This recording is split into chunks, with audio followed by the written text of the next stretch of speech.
This podcast is sponsored by nobody. Hey dudes, welcome to Splat from the Past, the only 80s themed horror sci-fi show where things can get totally radical. Now today I will be welcoming back the awesome, the lovely, the talented Nancy Hendrickson, and we are going to nerd out on the entertainment of our youth, talking about film, television, and music from childhood. She grew up in the 50s and 60s, and you know how much I love that era. So we're going to talk about that. We're going to celebrate the 45th anniversary of Mother's Day.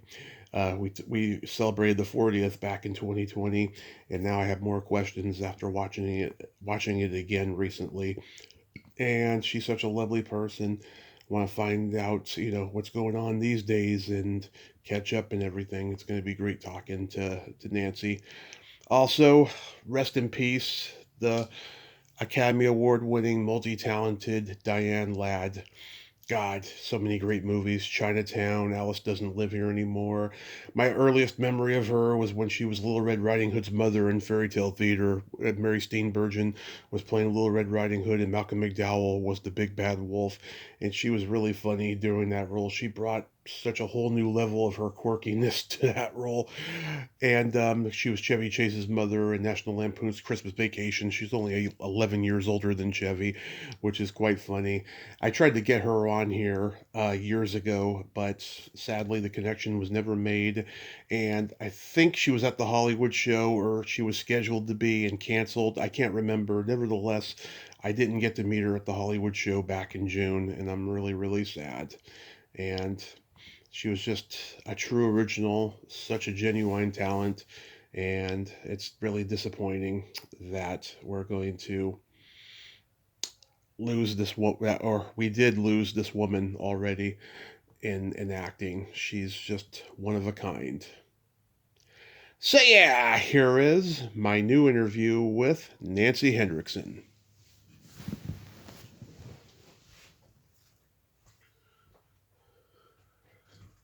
Hey Nancy, welcome back. How are you today?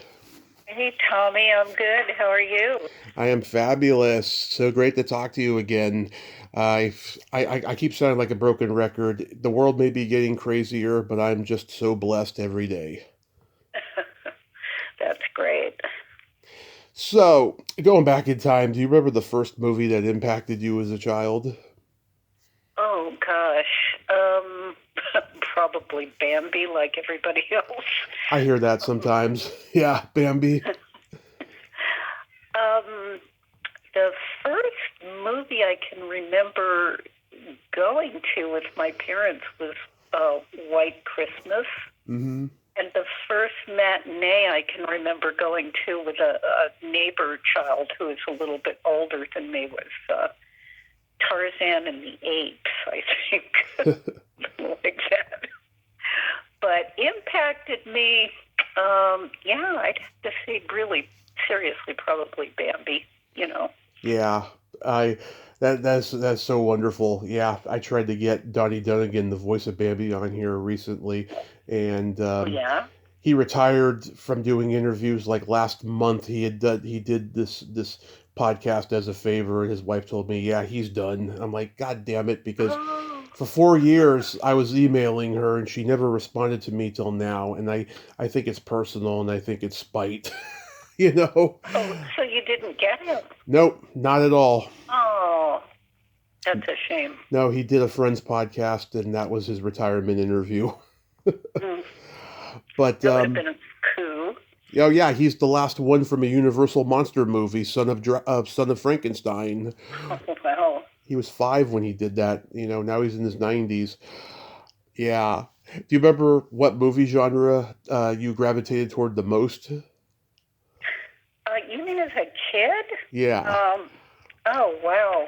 I think it just changed with my age. I would say, you know, uh, Disney movies as a young child, and then I think while I was still a preteen, it was things like Gidget and the Annette Funicello and Frankie Avalon movies, The Beach Party, and things like Yeah. that.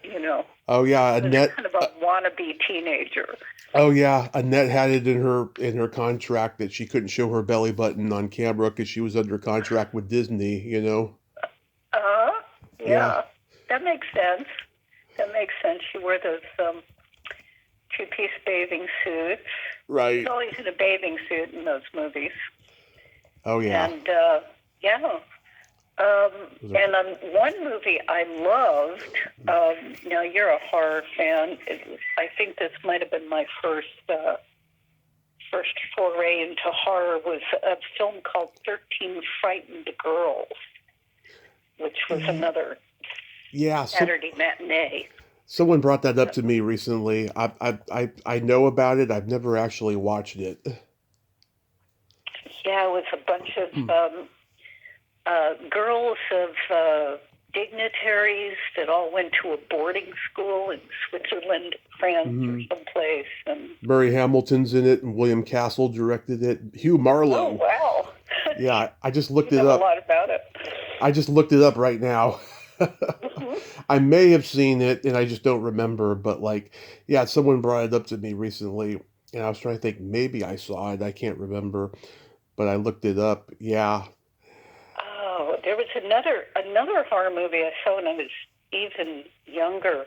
In my neighborhood, they had Saturday afternoon or Sunday afternoon horror film, and a local guy hosted the movie. Mm-hmm. And he dressed up in a kind of Frankenstein costume and makeup and called himself M.T. Graves. Yeah. And the film, I think, really impressed itself in my mind was Donovan's Brain. Did you ever see that one? Yep, Donovan's Brain. Donovan's Brain. The brain was in a fish tank and got bigger and bigger. And the guy developed a limp like the original owner of the brain. The brain was taking him over. Yeah, that was a scary movie. Yeah, I loved all the old Universal monster movies. I've had Boris Karloff, Bela Lugosi, and Claude Rains' children all on here, and they were all born in 1938 when their dads were in their 50s. It's really weird that they were the firstborns too. It's weird. Really, Bela Lugosi, Boris Karloff, and who and else? Claude Rains. Yeah. Oh, Claude Rains? Yeah, he's the Invisible Man, and his daughter Jessica. His daughter Jessica. I remember Claude Rains from Betty Davis movies. Oh yeah. And, Casablanca. Oh yeah, he was in all the non-horror classics, but he's still a Universal monster legend with the Invisible Man. Even though he's not a monster, it's still a horror classic. A horror sci-fi classic. Yeah, he did a lot of great movies. Yeah, all the kids were born in 1938. It's so weird. And they didn't have any other kids after them, too. It's like they spent their whole careers being selfish, trying to pay their dues, trying to get success, and then they were finally ready by 1937, going into 1938. Let's have kids. Yeah. Sarah Karloff, she actually lived near me. I actually wanted to do the interview in person, but she preferred over the phone and stuff. And so we did a great interview over the phone. Yeah, did you love the old comedy teams? Martin and Lewis, saw a lot of them growing up. Me too. Huge fan. Yeah, I really liked them, but I'm trying to remember. I was not a big fan of the Three Stooges. Saw a few of them. A lot of women aren't. Yeah. I'm trying to think of what other comedy teams. I remember comedy teams from TV, but not so much from movies, except for Martin and Lewis. I loved Laurel and Hardy and the Marx Brothers. I got into Abbott and Costello a little later. I loved Charlie Chaplin, W.C. Fields.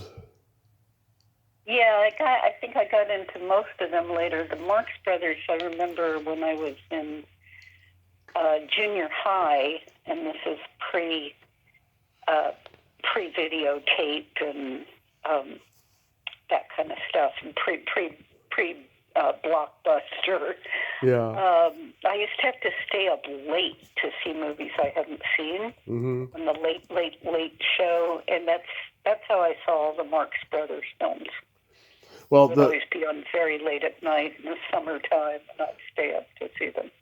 the Marx Brothers made the same movie over and over again. They're just, the classless slobs, versus the snobs in high society.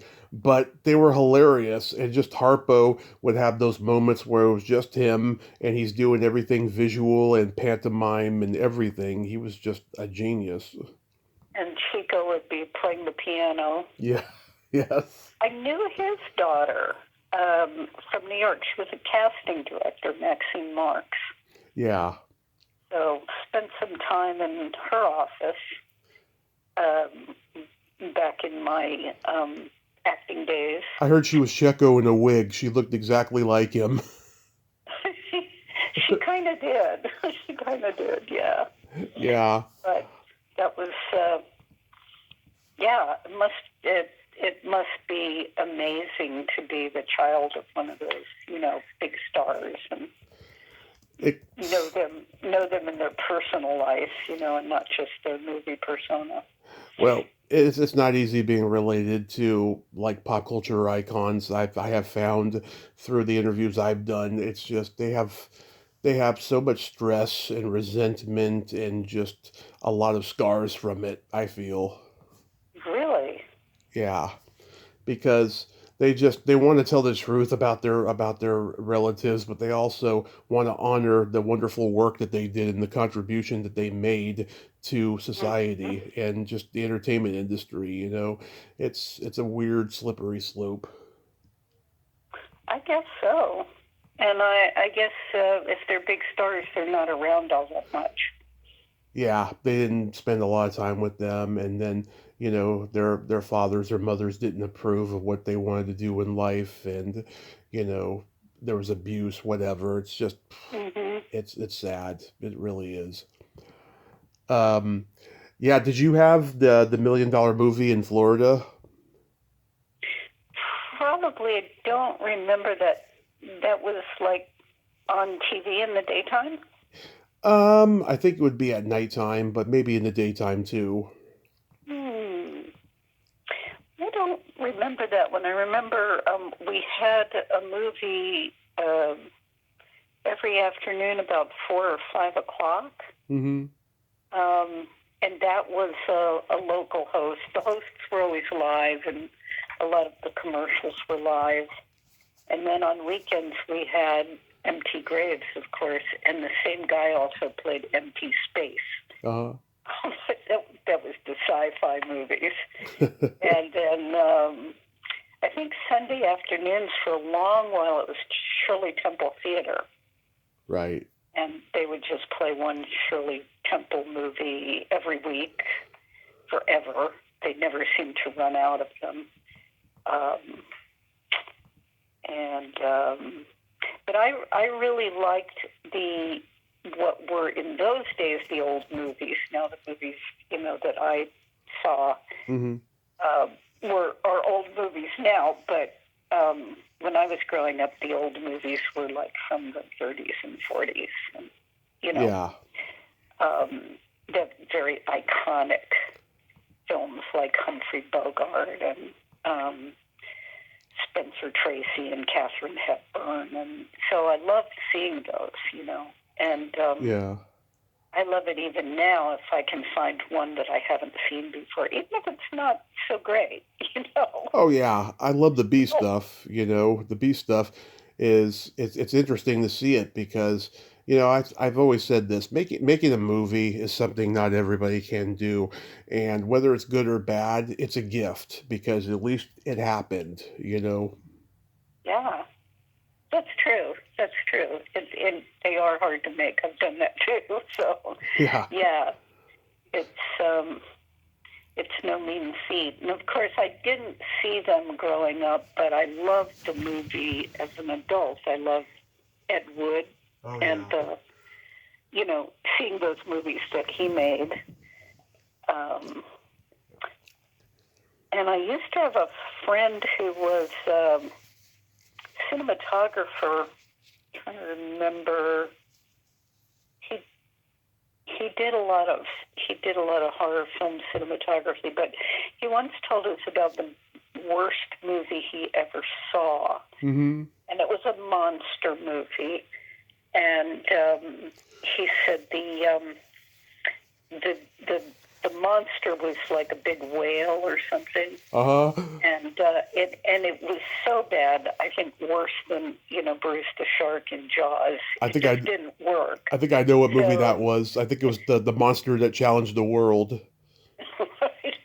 So he said the victims had to actually jump into the mouth of the monster because the monster was incapable of eating them, swallowing them. So they had to jump in. Yeah. Yeah, I mean, when the $1 Million movie started, like in the early 50s, they had trouble getting movies licensed because they thought TV was going to be a fad. They thought it was going to fizzle out. And so they would show whatever movie that they got licensed, they would show it every single night until they got a new movie because that's all they had. Because just nobody wanted to license their movies out yet in those days. And it took a while. And then, of course, it caught on with NBC showing The Sound of Music every Easter, and CBS showing The Wizard of Oz, and ABC showing The Ten Commandments every year, and it just gradually, went from there. Oh, yeah. And all the Christmas movies, and... It's a Wonderful Life. That was in the public domain, so anybody could show that. Yeah, and they didn't for a long time because it was kind of a flop when it came out. Yeah. It was considered to be kind of, leaning communist. Yeah. And, which is funny because Jimmy Stewart was a real conservative, and so was Frank Capra. Yeah, but now who's the guy that wrote the films? Maybe he didn't write that one. Robert Riskin wrote a lot of Frank Capra's films, and he was a lefty. Yes. And you're right, Frank Capra was conservative, but he made all those movies about, the people. Mr. Deeds goes to town. Mr. Smith goes to Washington. And Lost Horizon.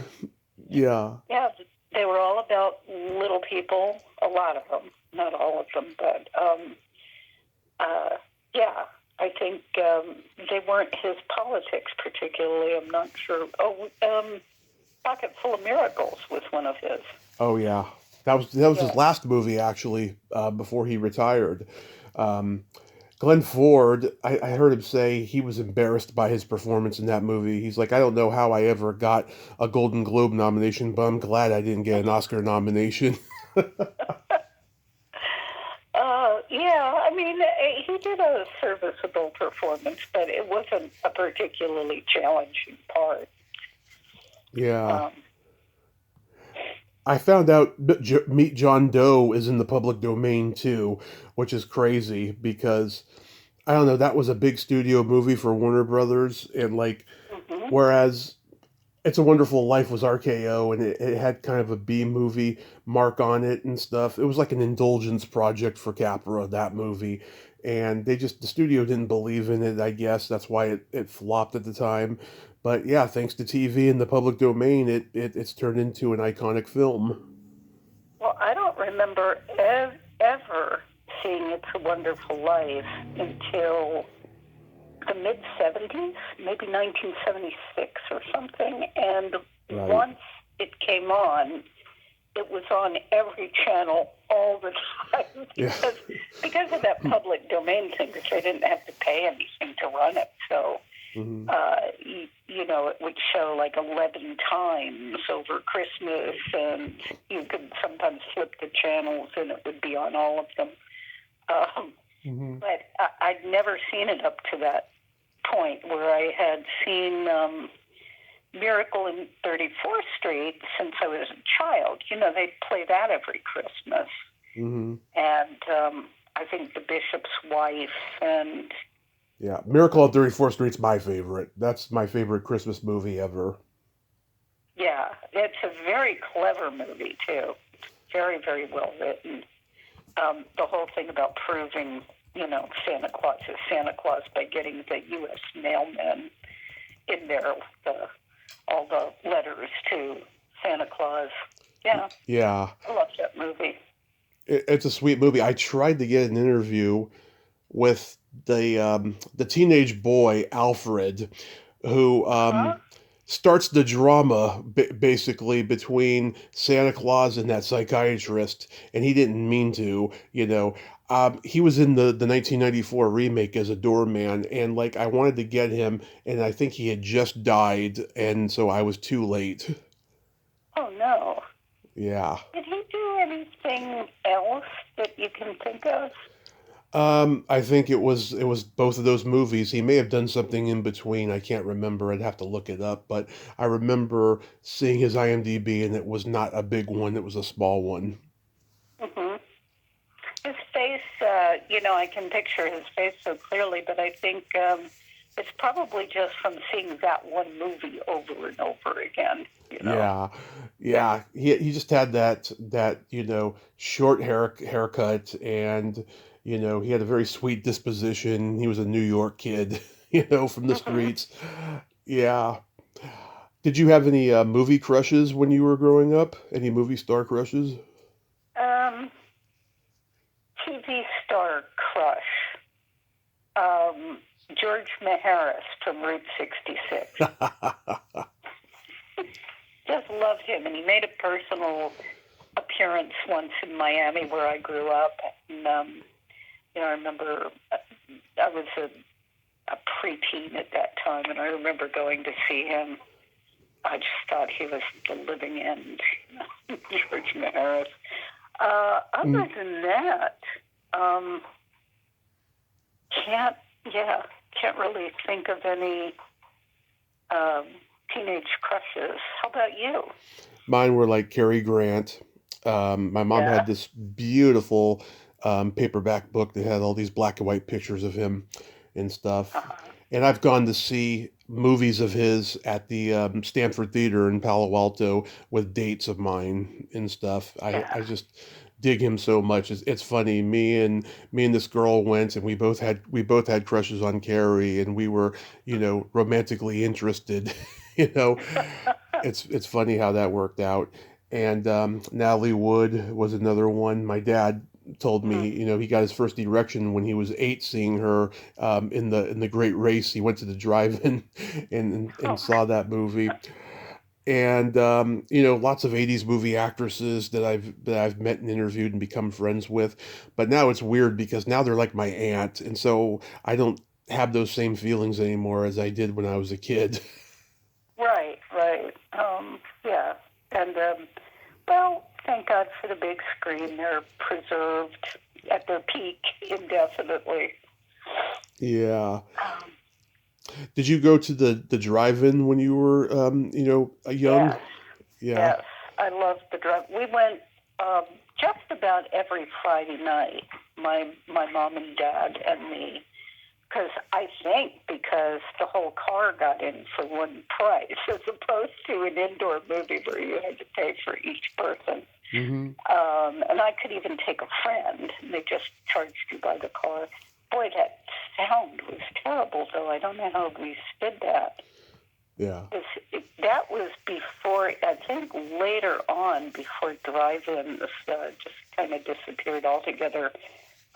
You could tune into a radio channel and get the sound.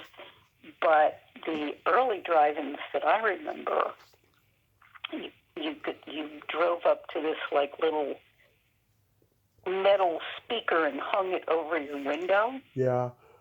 and that it was just terrible tinny sound. Yeah.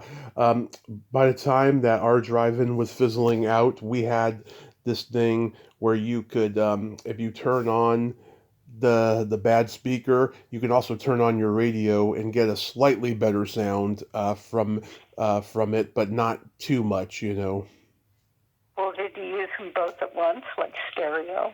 Yeah, because it's like you had they gave you like a passcode or something like that, Hmm. for the radio and stuff, what channel to turn on and stuff.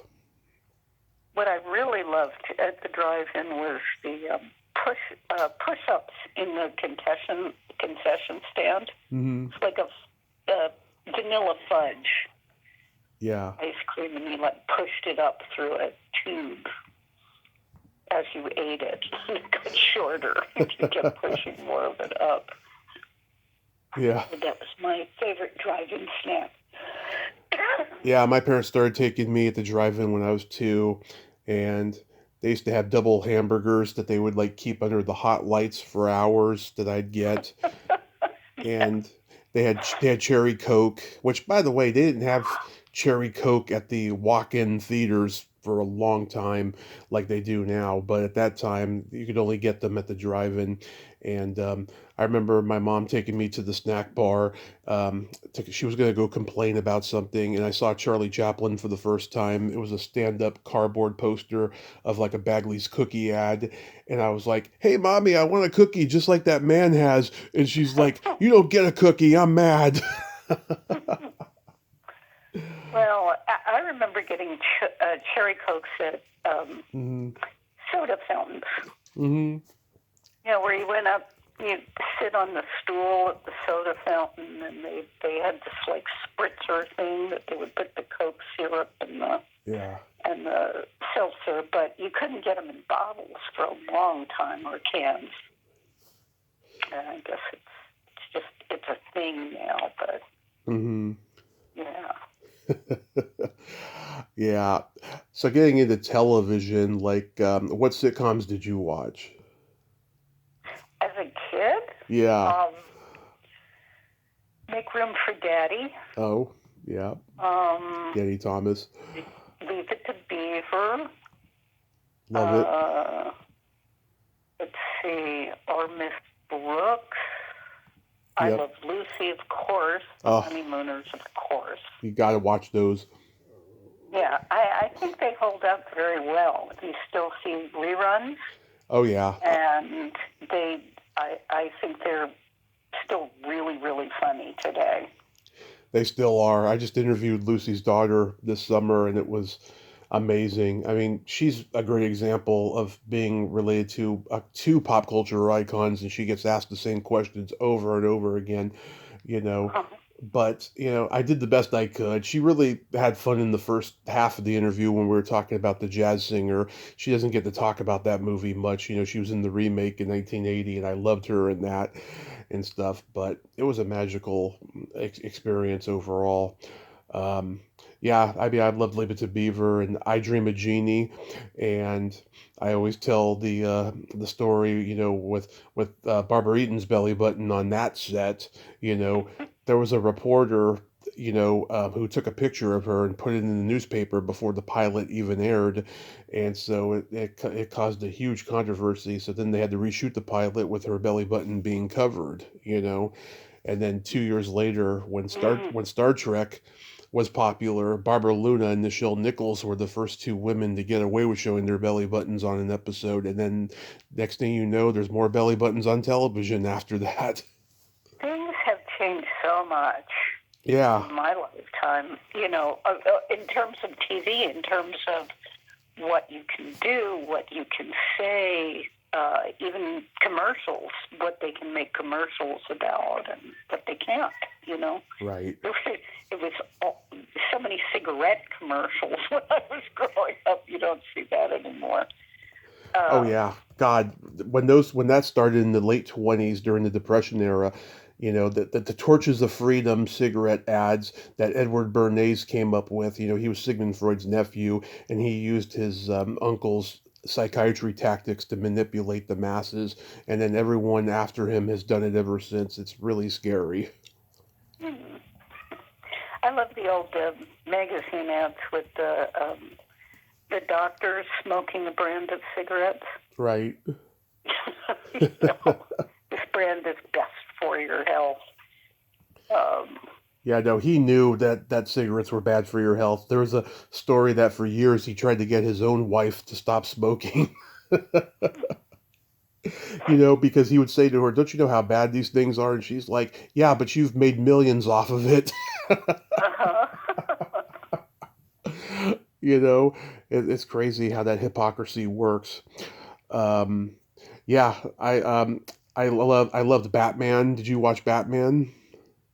Yes, yes, loved Batman. Remember they came out with the Batman movie around the same time that the show first started? I don't remember that.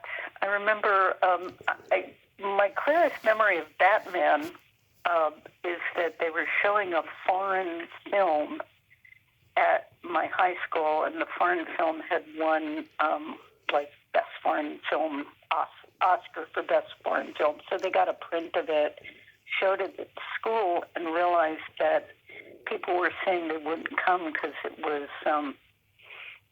the night Batman was on TV.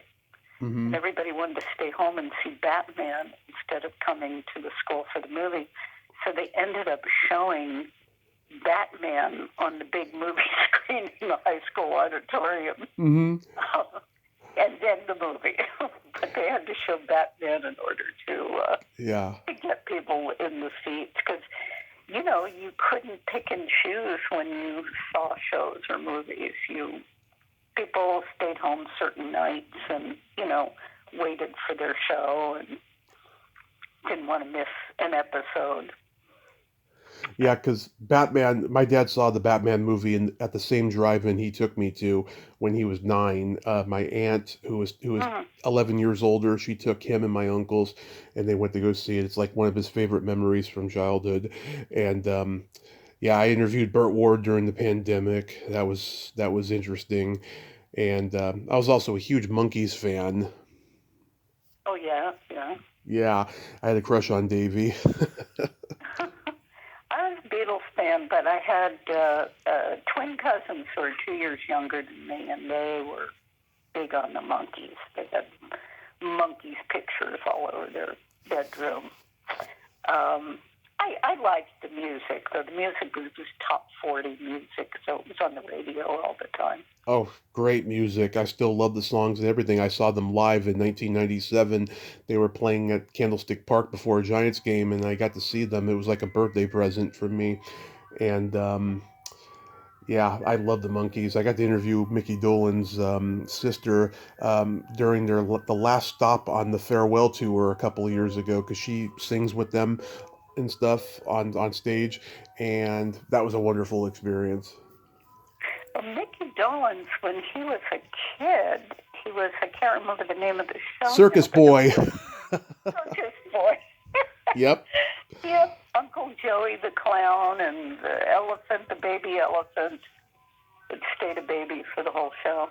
They did an episode of the Monkees where they're in the circus, and throughout the episode, Mickey's always singing the theme song to Circus Boy, and one of them's like, "What song is that?" And he's like, "I don't know, some old circus show." Yeah, I don't even remember the theme song. I remember a lot of them, but I don't remember that. I remember all the theme songs to the westerns. Oh yeah, like Rawhide and Gunsmoke. And Bronco. Travel. Remember Bronco? Bronco and Sugarfoot and Cheyenne. And there were tons of them. My dad watched them all too.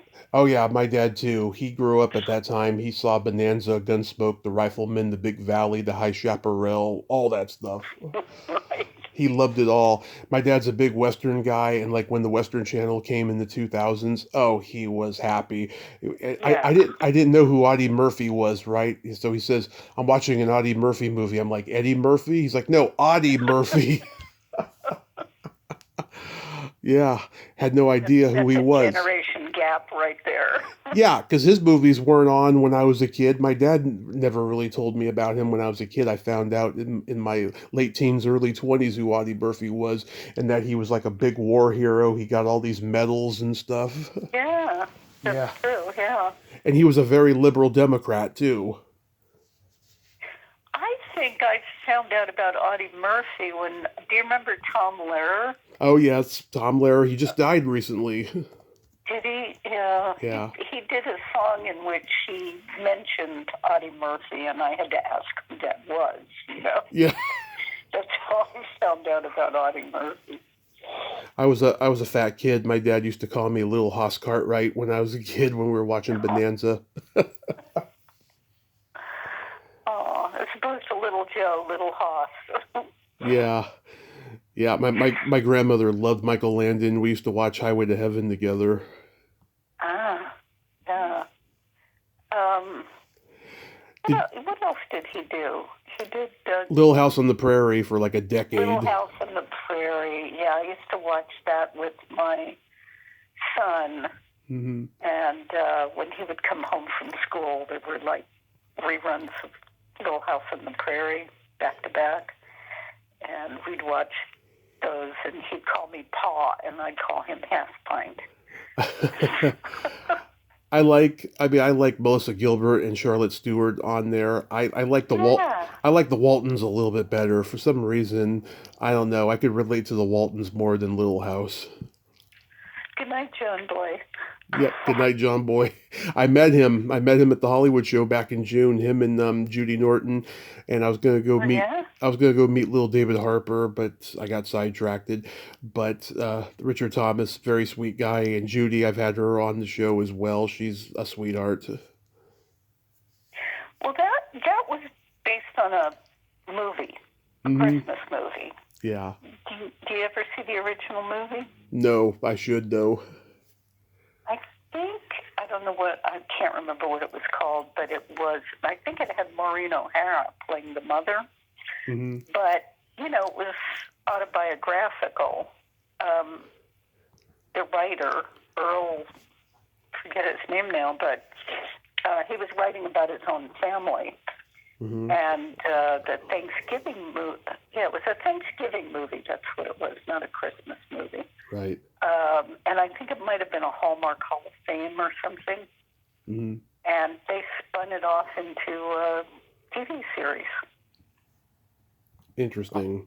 Yeah, I mean, so many series were based off of movies in those days, There was a couple shows in Florida in the 60s that were filmed, Flipper and Gentle Ben. And Flipper was actually a movie before it was a series, and it had Chuck Connors before he did The Rifleman. Or maybe he was right in the middle of The Rifleman, and it was before Branded. But nevertheless, Chuck Connors was the original Porter Ricks, and then he couldn't do the series because he was doing one of those shows I just mentioned. I don't remember the movie of Flipper, but I remember the show very well because I grew up in Miami, and Luke Halpern went to my high school. Really? Okay, you're probably a little bit older than he is, but you knew that he went to your high school? Yes. No, he was there at the same time, and I forget whether he was older or younger. But it was a big high school. It was like 3,700 kids. Mm-hmm. So I knew he was there, but I never interacted with him personally. We were never in the same class or anything like that. Wow. But Flipper was a local show. Ivan Torres Studio that did Flipper was like in the neighborhood where I went to school. So I interviewed Rico Browning, who created both shows. He was the creature from the Black Lagoon underwater. He was like a championship swimmer and stuff. Mm-hmm. I got to talk to him just before he died, and he told me about doing those shows and competing in swimming, and he was close friends with Burt Reynolds. And then when Burt got huge, he stopped talking to him or something, and all that. But he was an interesting guy. He directed a lot of second unit movies that were shot in Florida, like Caddyshack. Like he was the second unit director on the boat sequence in that movie. Oh, yeah. That was probably after I moved away. But I remember them filming the Jerry Lewis, The Bellboy. Yes, I love that movie. The Fontainebleau, yeah.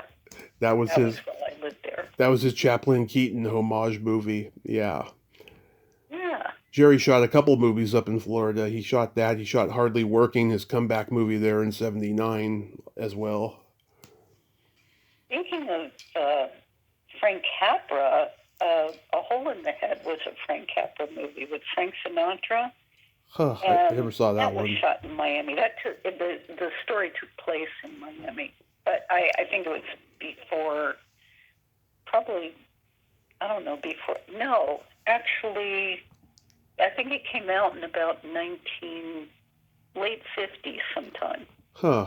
So it probably was shot while I was living there. I never saw that one. I gotta see that one. Oh, yeah. Yeah, it's got Keenan Wynn, Frank Sinatra. I cannot remember who played the... Edward G. Robinson played Frank Sinatra's brother, odd as that may sound. Nice. And Thelma Ritter was in it. Really good movie. You mentioned before about the Beatles. Did you see them on Ed Sullivan? Yes. Yeah. Who didn't? Who didn't that was alive at that time? Yeah, I was screeching. I actually, when they came to Miami, when they did their first tour of the United States, they went to the Deauville Hotel, and I was just old enough to take the bus over to Miami Beach by myself. And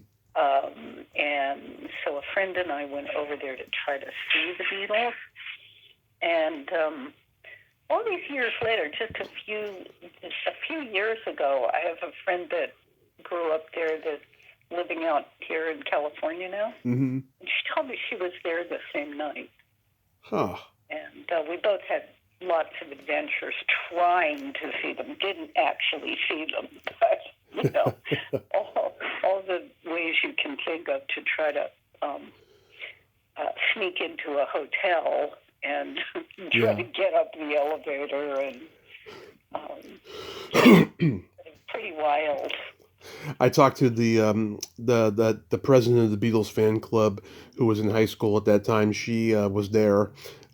She was there. They showed her on the monitor. She just came out with a book about that night, and the aftermath of of being known as the Beatles fan club president. Since then, and everything. She worked for CBS for many years. Debbie Gendler, and I've also talked to Mitzi McCall and Charlie Brill about going on after them, that night and completely bombing.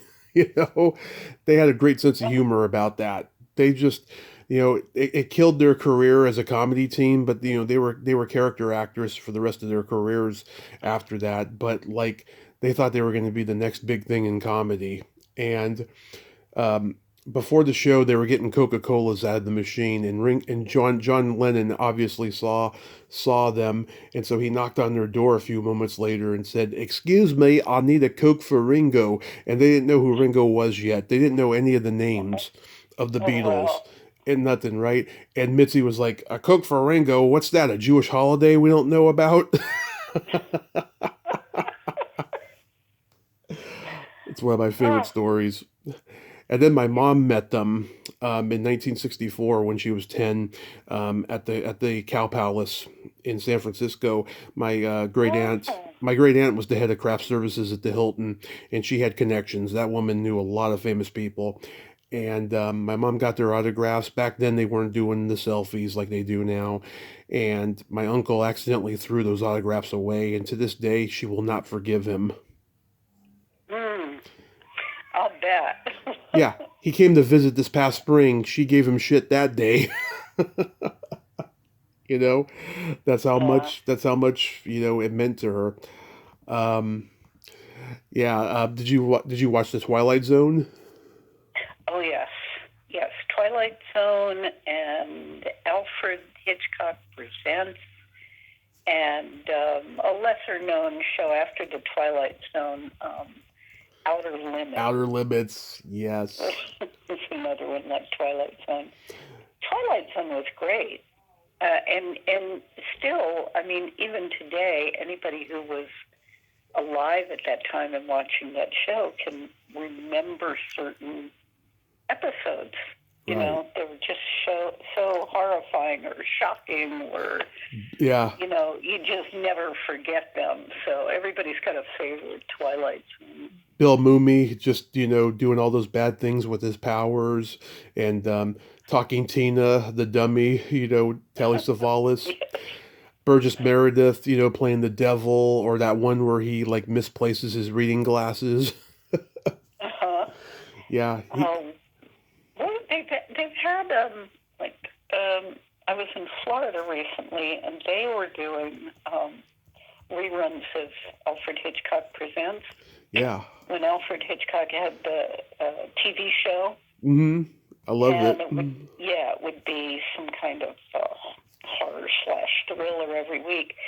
And I was just amazed. I didn't see that many of them, but I was amazed at how many stars were in those. Yeah, and it's weird. Big stars. In the mid to late 80s, they did a reboot of Alfred Hitchcock Presents, and he was dead by that point. All they did was take old episodes and remake them, and it doesn't make any sense why they would do that.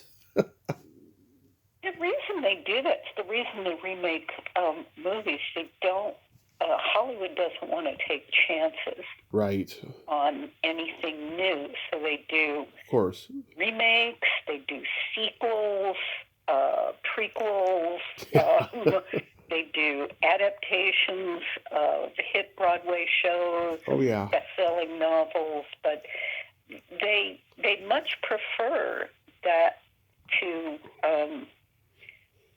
trying new material. Yeah, they figure it's guaranteed to hit.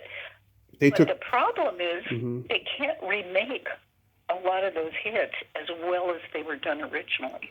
They took chances in the old days. I mean, One Flew Over the Cuckoo's Nest was a book and it was a play, and they both flopped, and yet it's one of the most iconic movies of all time. Yep. Well, as a book, it was pretty famous, but it wasn't like a John Grisham novel or something or The Godfather that everybody was reading. A certain group of people would read Ken Kesey and but it wasn't being made into a movie because everybody had read the book. So I resent it sometimes when they try to remake something that was a hit that was just fine the way it was, and they think they can do a better job. Like, I don't know, there was Marlo Thomas did a TV version of It's a Wonderful Life. Oh, I don't know how many people tried to remake It's a Wonderful Life. I did not know that. I didn't even know anybody tried to remake it. I mean, they've done variations on it, of course, but not like a direct remake. Yeah. There were I don't know how many, but there were two that I can think of, and one was a male star, and then one was Marlo Thomas, and neither of them were halfway as good as the original. Absolutely. But they keep doing that. To get to music, do you remember the first album you were given or you bought with your own money?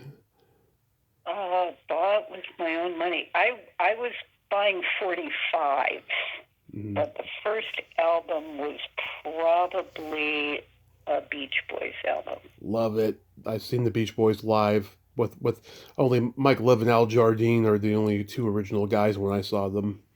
I saw them only a couple of years ago at the Greek Theater here in L.A. But it was just Mike Love and and I think Al Jardine, but Bruce Johnston. Brian Wilson was still alive at that time. Yeah, Brian Johnston was probably there, and John Cowsill. I saw John when he was still playing drums, and I had him on the show this summer. And they did a good job though with the songs, of recreating the original arrangements, and the voices were very close and that kind of thing. So. Oh yeah. I mean, I talked to Carney Wilson last year, and she was essentially like, the spirit's not there without her dad, and he was still alive when we were talking. Yeah. Yeah, he was a genius. He was, and he always negated that. He said, "I'm not a genius. I just work hard." Yeah, I mean, my dad had a rock band when I was a kid, and he had so many vinyl records of Beatles, Beach Boys, Stones, Carole King's Tapestry. Him and my mom both loved Rod Stewart. Yeah, I did too. Yeah, Really loved Rod Stewart. I think he's an acquired taste, but yeah, I've heard both sides. Some people say they like him, other people are like he sings like a frog. My grandmother said that about him, I remember. Well, I remember when the first time I heard Bob Dylan sing one of his own songs, Hmm. I thought, God, who would let him sing? Yeah. Pay him to sing. I will defend Terrible Bob voice. Dylan because I think his voice is perfect for the kind of songs he writes because he sounds like he's singing it from the point of view of of a constant loser, if that makes sense. Hmm. Like in like a Rolling Stone, he seems like Yeah. he's like Chaplin as the Tramp in a lot of ways. He's just a dreamer. He's a drifter, and he doesn't exactly have vocal talent. Just I don't know. There's something about his voice I just think is perfect for that song and so many of his songs.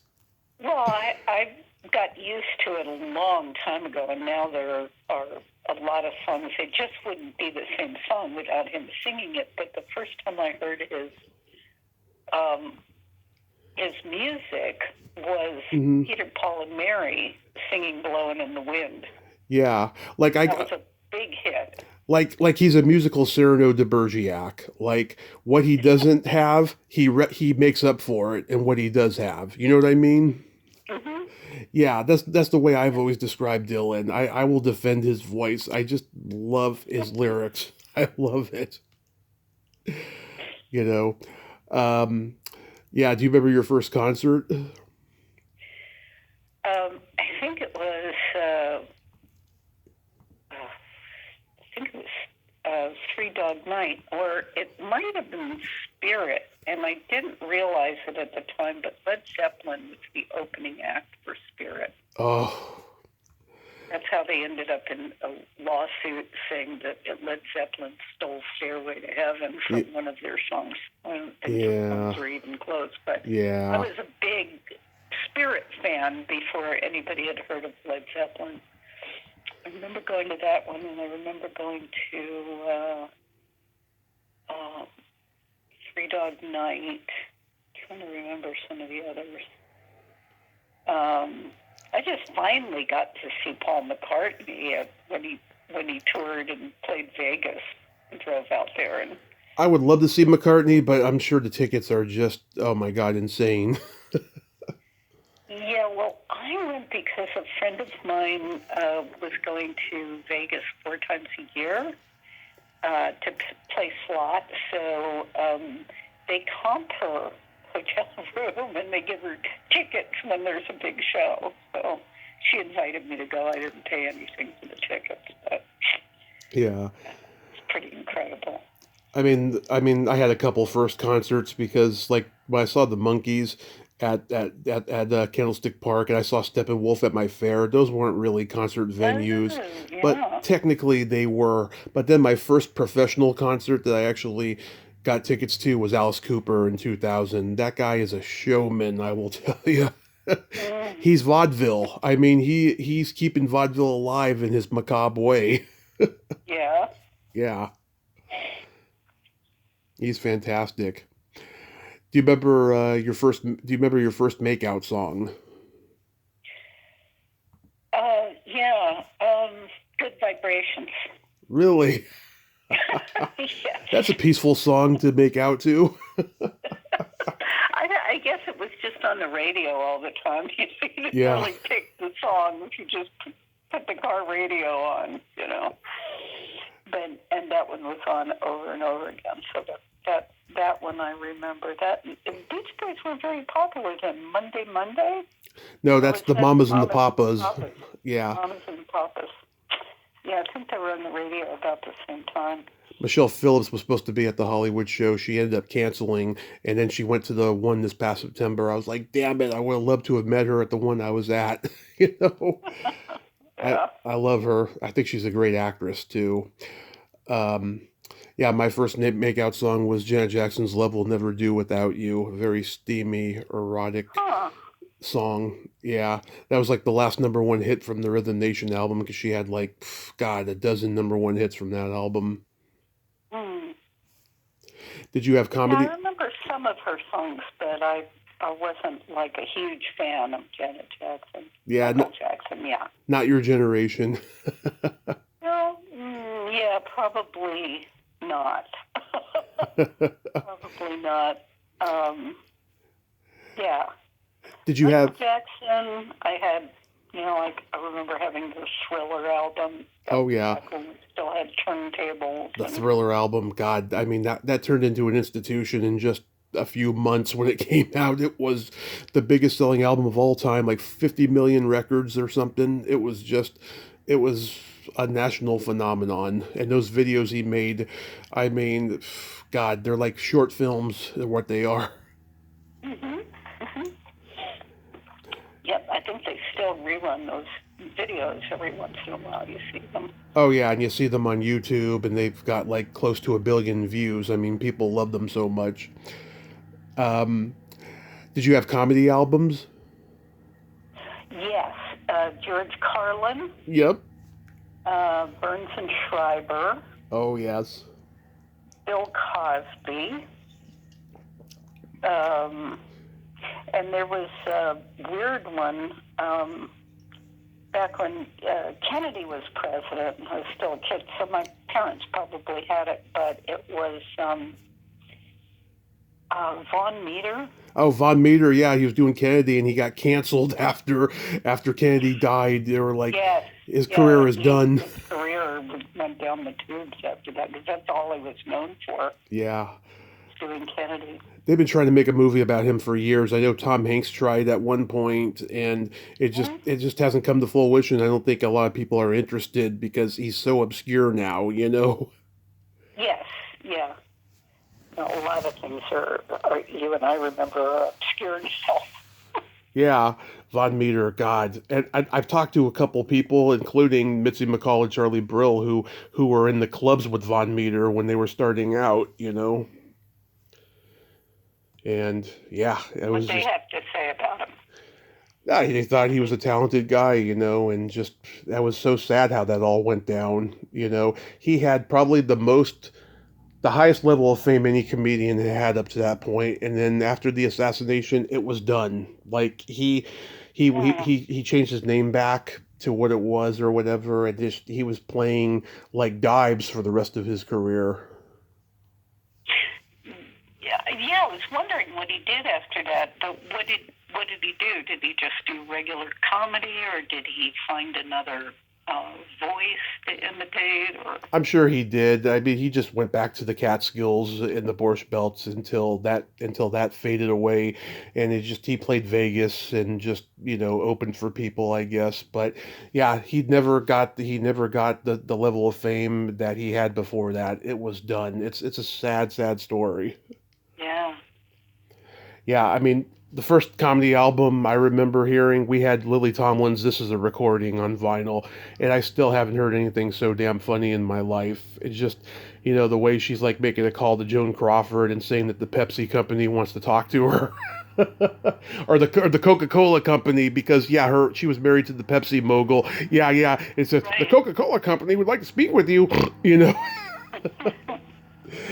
she was brilliant with that. Yeah, it is funny you mentioned Burns and Schreiber. Jack Burns was George Carlin's comedy partner before Schreiber took over. I did not know that. Yeah, I think they recorded an album together, and then they broke up after that, and then George went solo. Yeah, he was brilliant too. I was a huge Cheech and Chong guy growing up. I mean, Yeah, I interviewed Tommy Chong, and I was considered cool for about a week. yeah.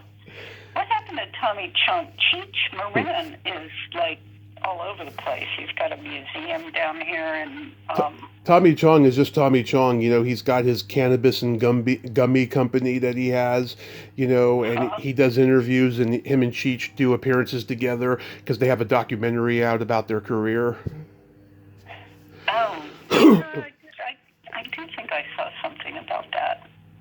Yeah. Remember Firesign Theater? Oh, yes. Oh, yes. Yeah. That was, we used to memorize Firesign Theater. Yeah. The hot dog is the Lord. You gotta eat that hot dog. I'm eating it. Don't crush that dwarf. Hand me the pliers was a great album. Waiting for the electrician or someone like him. Yeah. And All Hail Marx and Lenin with a picture of Groucho Marx and John Lennon on the cover. I've talked to a couple of the guys that are still alive, Phil Proctor and David Ossman. I just don't know how they figured that style of comedy out, and just how it just evolved from radio. It was just so surreal. It was an acquired taste. It got really big success. They had top 10 platinum records, and they had the Byrds manager was like managing them and producing their albums on Columbia. Yeah, I think it was just, it all seemed to be geared to stoners. Exactly, but yet, I don't know, it seemed much more clever than Cheech and Chong's stoner kind of humor, Well, Cheech and Chong was different. Cheech and Chong was about being stoners. Right. Whereas Firesign Theater was kind of playing into the stoner's consciousness, right? How your brain works. Right. They would slip in these things that almost sounded real. Right. But there was something off about them, Yeah. Yeah. Here's a fun question. Yeah. Do you remember when you first discovered your belly button? Nope. I don't. Remember your mom saying, "Nancy, that's your belly button. That's where we were connected in the womb." Oh, no. You know what I remember? And this was so my mom. She said, "That's your umbilicus." Umbilicus, yeah. Not a belly button. Mm-hmm. She was like that. Children, not kids. She was very proper English. So yeah. Yeah. So, belly button wasn't a word to her.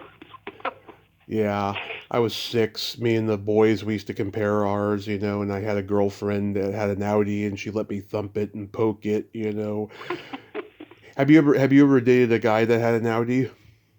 I don't think so.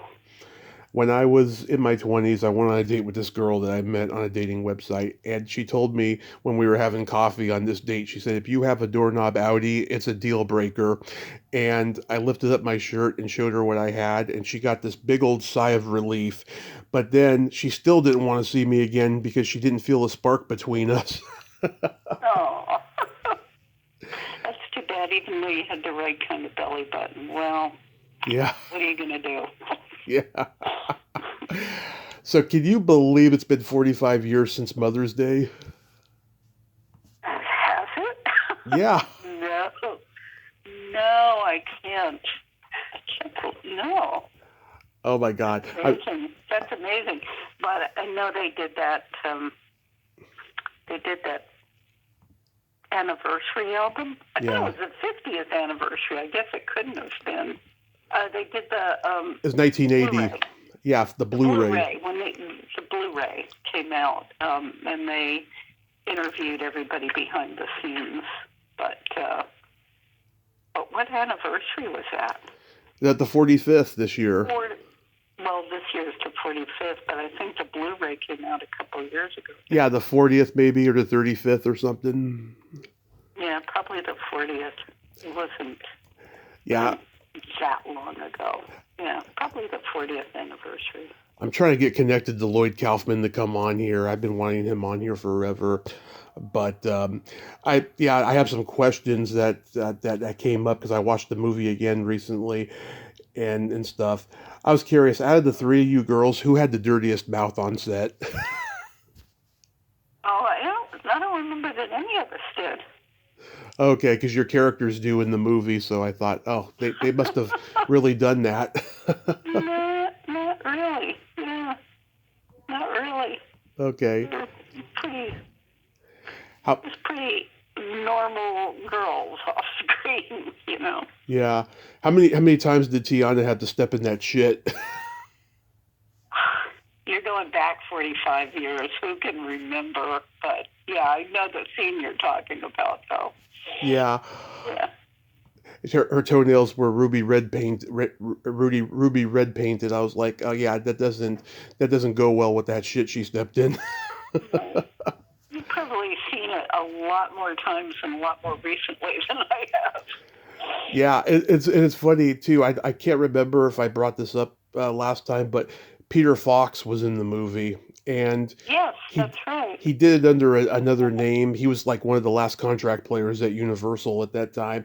And when I had him on years ago, I think I forgot to bring this movie up and stuff, but it was so funny because he's naked on the baseball field, and you're like turning it into a game to like get rid of him. Yeah, yeah. That was brilliant. Hmm. That's my favorite part of the whole movie, actually. Yeah. And Yeah. I remember they had to pay for the rights to that song, "Running Just as Fast as We Can." I can't. Oh, I forget. Tommy James. Yeah. Yeah, I think I'm alone now. That's what the song was. That's what it was. Yeah. Yeah, but that was a big hit song, so that cost them some money. Yeah, not to mention the fact that the record label was a mafia owned record label. Oh, I didn't know that. Which record label was it? Roulette. They lasted only a few years, and Tommy James was like the biggest money maker on there. They had some other people too, but they were the biggest ones. And like he's talked about it in his memoir and stuff. It's pretty trippy stuff. Um, I've heard him talk about it in interviews and stuff. Yeah, Hmm. yeah. Yeah, he was a pretty big star. Oh yeah. He did a lot of great memorable classic hits and stuff. Crimson Clover and Crystal Blue Persuasion. Oh, yeah. A lot of great songs. Were you comfortable doing the swimming scene?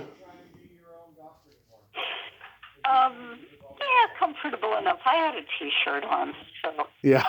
I was a step ahead of the game. Yeah. Yeah.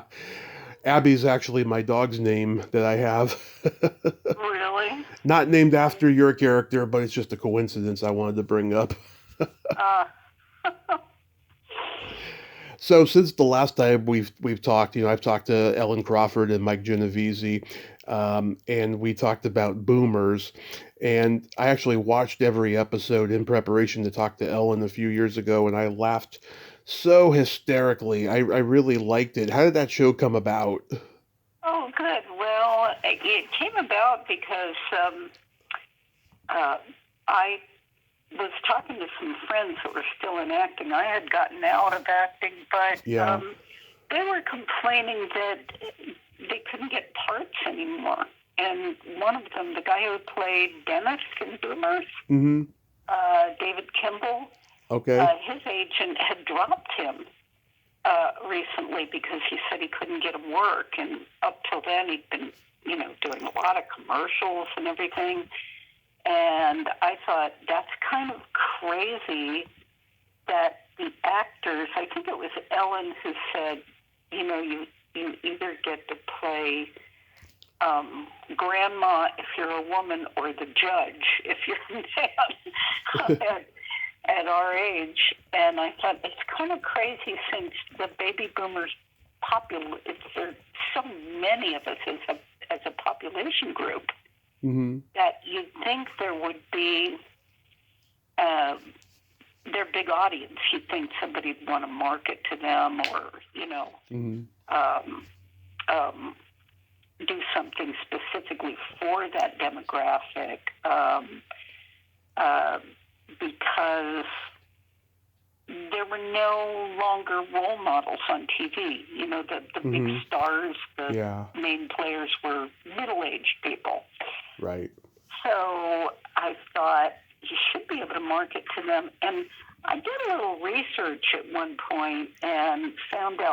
the reasons that there's not more geared to baby boomers is they're considered too brand loyal. Mm-hmm. Like they've already been around long enough so that they're always going to buy the same cars, the same clothes, same drink the same soda. Right. And they want to aim at younger people who will still, give a new brand a try. But that was basically it. Mm-hmm. And so I asked Sarah Caldwell if she wanted to, go in as partners. And that's what we did. We produced it, wrote it, directed it together.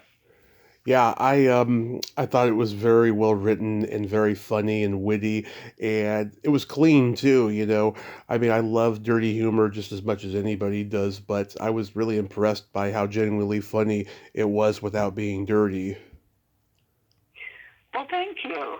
And we recut it and put it on Amazon. It was originally a 14 episode web series, and all the episodes were like 6 to 8 minutes. Yeah. And then a distributor picked it up and wanted it recut into 3 half hours. Wow. And we were kind of hoping we'd get something off the ground that way, but it didn't happen. And so much of it, after 2 seasons, so much of it became about raising money. Mm-hmm. That I really didn't want to continue unless somebody else was going to pay for it. Say, here's the money, go do it season 3. Yeah. So do you have anything upcoming you can mention? No, not really. Been working on a script, but I think I'm going to keep that under my hat. Mm-hmm. And still teaching film, teaching directing, writing, production. Yeah. That's wonderful. Pretty busy. You still like teaching? I do when I'm in the classroom. I don't like all the prep work and all the grading. Mm-hmm. It ends up being more than a full-time job. But being in the classroom with the students, and it can be really rewarding when you get somebody talented. Yeah. But the business has changed so much since I got into it. Of course. Yeah. And it does force me to keep up with things, though, Yeah. But that's wonderful that you still do it. And I'm sure the students just absolutely adore you because you're so fun and personable and you've got so much wisdom. Well, thank you. We do have a good time, I think, and I think they must like me because they evaluate you every year, and I've been teaching at one college for 15 years now, so I must be getting decent marks.